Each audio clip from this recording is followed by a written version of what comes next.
We begin in West Africa, where campaigns have closed across Mali ahead of Sunday's presidential election runoff.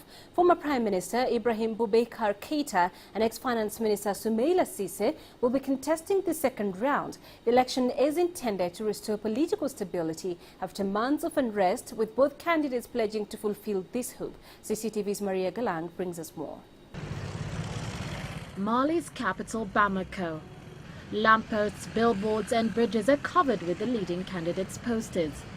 All are promising a strong army, thousands of new jobs and food security. Sunday's presidential election in the Sahel state, which experienced turmoil and conflict for over a year, including a French-led military intervention from January, provides the chance for a fresh start to rebuild and unite the nation. With fears of Islamist militant attacks still hanging over it, Mali is rushing to hold the vote under international pressure. We will continue the processes. We should continue the electoral process and try to do everything to limit these armed groups, who in reality only look to stop the electoral process. I think that's their principal motive, and we shouldn't give in to their provocations. Mali's new leader will still have to hold talks with Tuareg separatists operating in the north, organize legislative elections, and oversee spending of over nearly $4 billion in reconstruction aid promised by donors after the vote. But those seeking significant political renewal for the nation in the lineup of 27 candidates will be disappointed. Most, including the frontrunners, are top officials from previous administrations, with few fresh younger contenders likely to challenge the established political elite that was largely blamed for last year's crisis. IBK served during Arthur. He served during ATT. Looks like the same for Soumaïla Cissé and for Janko, the Prime Minister. I think that when we choose somebody, we should choose a person who is credible and who can save Mali and who can make us come out of this hole. Of the 27 candidates, only 4 are likely to make a serious impact. The 2 favorites are Ibrahim Boubacar Keïta, a prime minister for much of the 1990s, and Soumaïla Cissé, a former finance minister. The vote's success will largely be judged on whether it is trouble-free and how many people take part. The turnout in past presidential votes has never exceeded 40%. Maria Galang, CCTV. Malians waited over a year to head to the polls that should have taken place in 2012. Now, the first round of presidential elections was originally scheduled for 29th of April. The first round was also planned to include a referendum on revising the constitution. However, on March 2012, elements of the army staged a coup against then-President Amadou Toumani Touré, derailing the elections. Yankhouna Traoré was then named interim president following a French-led intervention in January 2013 to get rid of Islamist insurgents in the country's north. Elections then took place on the 28th of July. No candidate secured 51% of the vote needed to win the first round, and a second round was scheduled for August 11th. Right, so let's cross over live to Bamako, where CCTV's Kate Parkinson is joining us from for more on this runoff. Kate, campaigns officially have come to an end. What's the mood there in Mali, and especially in Bamako where you are?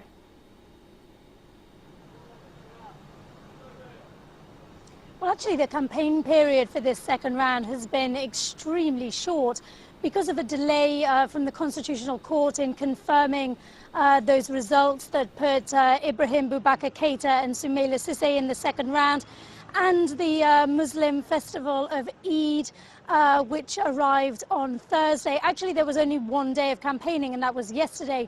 And as you say, that is now over.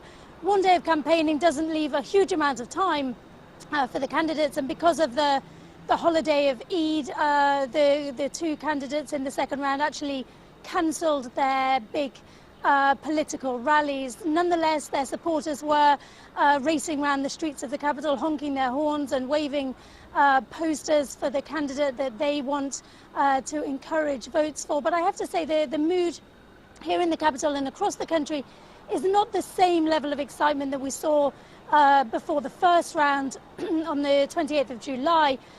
This is now a two-horse race. Keita significantly in the lead based on his results in the first round. Many people here think it's almost a done deal, but and some people even saying that there might not be the same high-level turnout for the second round vote because people feel that the election is already over. But we'll find out tomorrow. Mali goes to the polls again. People will be casting their votes, and either Ibrahim Boubacar Keita or Soumaïla Cissé will be elected as Mali's next president. And Kate, any news of electoral alliances with previous candidates and parties backing either one of these two candidates?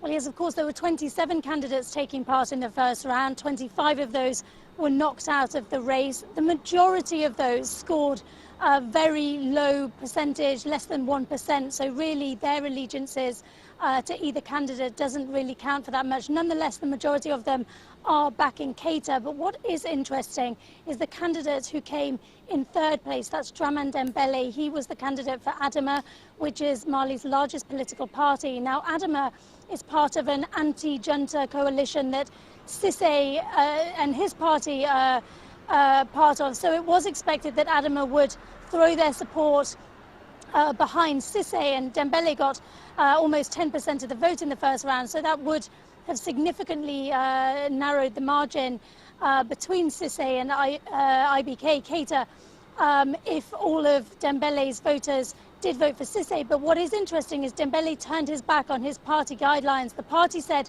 they would back Cissé. Dembele said he's backing Keita. But I've been speaking to political analysts here in Bamako who say that people in Mali are used to their politicians being fickle. They're used to divisions within the political parties. Actually, they blame the divisions and the bickering within the political parties for the chaos and political turmoil that Mali has found itself in for the past 18 months. And so analysts here are confident that the Malian people have their own voice, they want their own voice to be heard, and that actually they'll vote for the person they think is the best candidate, regardless of who political parties or indeed candidates advise them to vote for. And Kate, let's not forget that the whole objective of having this election was to restore political stability in Mali. Are people there hopeful that this runoff will provide that stability, or do they think there'll be a likelihood of another fallout?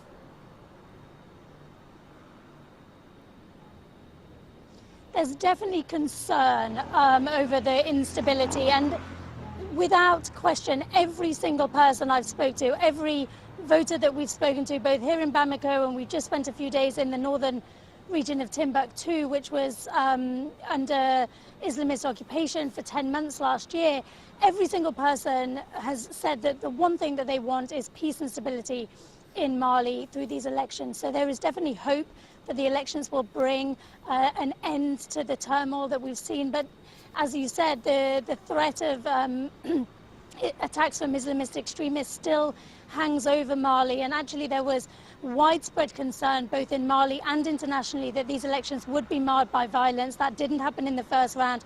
Certainly there's a big hope that that won't happen tomorrow when Mali goes to the vote again, but certainly with that threat still lingering, the big hope and the big pledge from both of the candidates that are running in this second round is for peace, stability, reconciliation. But it's not going to be an easy task, with the Tuareg separatists still in control of the northern town of Kidal, and still, despite a ceasefire agreement, still talking about their desire for autonomy. Bringing this deeply divided nation together again is going to be no easy task for Mali's next president, whoever that may be.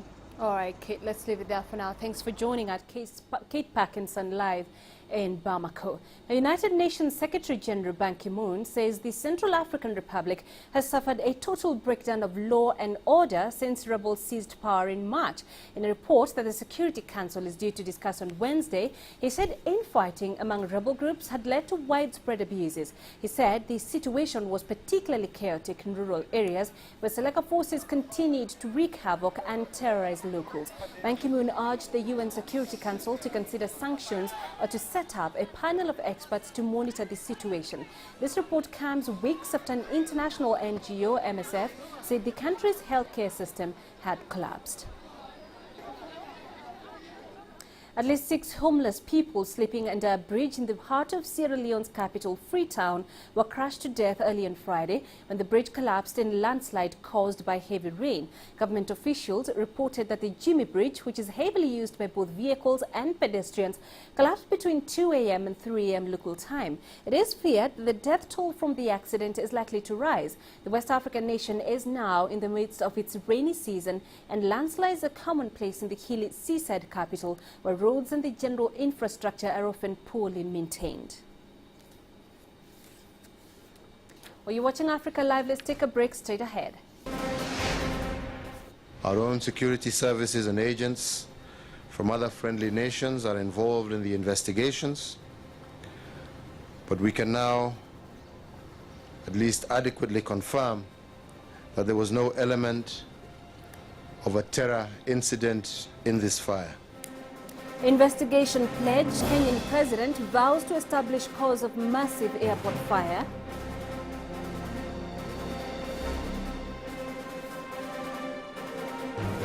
And going green, tapping renewable energy in South Africa.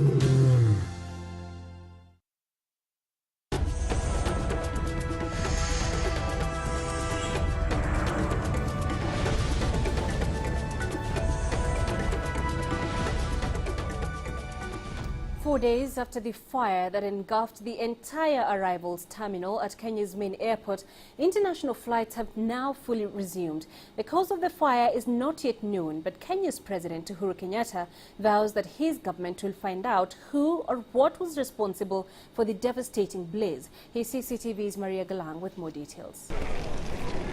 Back to a relative state of normalcy. Jomo Kenyatta International Airport, Sub-Saharan Africa's 4th busiest airport, opened to all international flights on Friday for the first time since Wednesday's blaze amid chaos at a makeshift terminal. The fire destroyed the arrivals hall and damaged some of the departures area, forcing the airport authorities to handle overseas passengers through a tiny domestic terminal, while domestic flights flew out of the cargo terminal. The airport resumed operations to all traffic at midnight of last night. Passengers are coming in and going out as it ought to be. They are definitely not as comfortable as we would like them to be, but we are continuing to work on that. Airport capacity is up to about 70%. Officials say it is too early to say if arson or an accident was to blame. The Kenyan media has criticized the authorities for being too slow to respond to the fire. At this stage, all I can say is that investigations are ongoing. Our own security services and agents from other friendly nations are involved in the investigations, but we can now at least adequately confirm that there was no element of a terror incident in this fire. Analysts say whether the fire deals a crushing blow to Kenya's reputation as a regional gateway depends on how quickly the airport can return to handling more than 16,000 passengers a day. President Kenyatta said a temporary terminal with a capacity of 2.5 million, or nearly 7,000 people per day, would be constructed within weeks, while the authorities would try to fast-track the construction of a new terminal, due to open in March 2014. Maria Galang, CCTV. And still in Kenya, which currently holds the world's biggest refugee camp, the vast majority of the more than 400,000 refugees in Dadaab are from neighboring Somalia. Some have been there for more than 20 years. Now the Kenyan and Somali governments, along with the UN Refugee Agency, are in talks to begin pushing for the voluntary repatriation of thousands by the end of the year. However, the prospect of going home is for many a daunting one. Clementine Logan reports. This is just a small part of the world's largest refugee camp. Dadaab is home to more than 400,000 refugees. About 85% of them have fled a decades-old civil conflict, drought and famine in neighbouring Somalia. But along with signs of growing stability, Kenya and the Mogadishu government have set up a joint task force to push for the return of thousands of refugees by the end of this year. With serious sensitization and continued pacification of those areas in Somalia, this is viable. And I believe they should also be proud of going back to their country. Going home is something many of the refugees say they do if the conditions were right. If our country, Somalia, is completely peaceful, we are ready to go back. There wasn't enough peace in Somalia, but when we came here, we experienced a lot of problems. At night, we're afraid of bandits who rape women here, and we can't even go out to collect firewood. If the UN provides us with the fare, we're ready to go back to Somalia. For others, home right now is out of the question. Dahira Jele, a mother of 5, arrived just a month ago. Here, at least, her children have access to food and an education. We fled Somalia because of war and drought. There's nothing to go back there for now. It's a no-go zone. Many agree that repatriation is the ultimate solution to ease the burden of such a huge number of refugees in Kenya. But with continued reports of attacks by militant Islamist group Al-Shabaab in parts of Somalia, the timing of the discussions is being questioned. If you look at the recent reports coming out of Somalia, as late as last week, we've had bus drivers being attacked by persons perceived to be Al-Shabaab. And we've had refugees who attempted to go back and somehow also got into that kind of attack. So the first step you're thinking about, if these people go back, is it safe enough for them to actually re-establish their lives afresh? On the ground, the UN Refugee Agency has no voluntary repatriation cases underway and remains sceptical about kick-starting the process now. Well, UNHCR is in dialogue with the Kenyan government about the return process, the return of Somali refugees from Kenya. And this is a long process, and UNHCR doesn't think that for the time being the conditions are there for a large-scale return. Even as the Kenyan and Somali governments are stepping up efforts to encourage the repatriation of refugees like those here at Ifo 2, there's a constant influx of new arrivals in Dadaab, often in desperate circumstances, a sign of the ongoing instability in the region. While some areas in Somalia have been pacified by AMISOM forces, the pervasive peace, access to education and healthcare that refugees here are so desperate for remain out of reach. And as long as that's the case, for some, staying here might be their best option. Clementine Logan, CCTV, Dadaab, Kenya. To South Africa now, where power producer Eskom is taking its first steps into commercial renewable energy. It's building a wind farm in the country's Western Cape. This could provide a much-needed boost to South Africa's overworked grid. CCTV's Travis Andrews has more. One of the biggest wind farms in southern Africa. And for power producer Eskom, a major break with tradition. Sia Wind Farm is the country's first commercial renewable energy project. It won't be the last. By 2030, South Africa wants to draw more than 40% of its power from renewable sources such as the wind and the sun. Eskom's coal-fired stations have been struggling to meet demand, and lobbyists say green power could help stabilize supply in South Africa.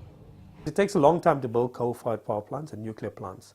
At the moment, the most important fast-track solution is actually renewables, whether people like it or not. Because what we want is more electrons into the grid. The investment is around $240 million. funded with cheap loans from the likes of the World Bank and the African Development Bank. The company is also building a solar-powered plant further north. Eskom's renewable support program is likely to have long-term cost-saving benefits through the structure of its soft loan. Now, those in support of a move to a greener future have lauded that, but the power utility's obligations to sustain grid power in South Africa is likely to bring many challenges. Eskom still sees its future on coal. It's investing billions of dollars in new coal-fired plants. Sia wind farm will have the capacity of 100 megawatts.